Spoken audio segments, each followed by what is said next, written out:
si elle est aujourd'hui la plus heureuse des femmes avec son mari, José Antonio Baston, et la meilleure des mamans pour son petit Santiago, 4 ans et demi, Eva Longoria a traversé une période bien plus noire au début des années 2010.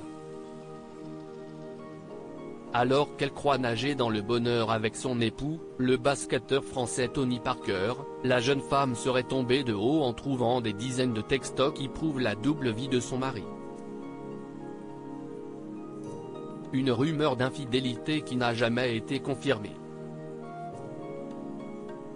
S'ensuit un divorce difficile, sur lequel la jeune femme, qui fête ses 47 ans ce mercredi, s'était épanchée dans le magazine Allure en 2011.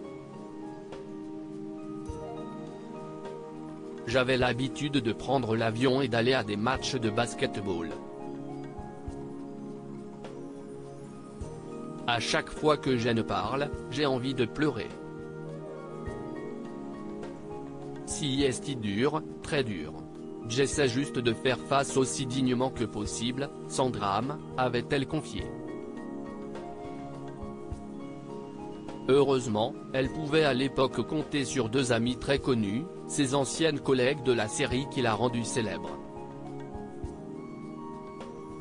2 actrices sur qui je peux compter pour des conseils sont Marcia Cross et Felicity Huffman, ses partenaires dans Desperate Housewives, respectivement Brie et Lynette. Nous sommes comme des sœurs, expliquait-elle en effet. Si les actrices n'ont jamais divorcé, puisque Marcia Cross est mariée avec Tom, le père de ses jumelles Eden et Savannah, 15 ans, depuis 2006 et que Felicity Huffman a épousé le père de ses 2 filles Sophia, 22 ans, et Georgia, 21 ans, en 1997, toutes les 2 ont 13 ans de plus que leur consoeur et ont sans doute pu lui dispenser un peu de leur expérience.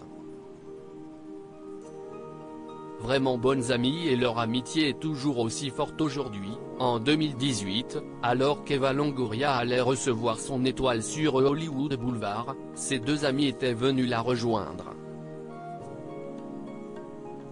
Et elle avait confirmé dans une émission de télé américaine qu'elle était restée en contact. Felicity Huffman et Marcia Cross seront à la cérémonie pour la remise de mon étoile. Felicity prononcera un discours. Non, on est vraiment, vraiment bonnes amies.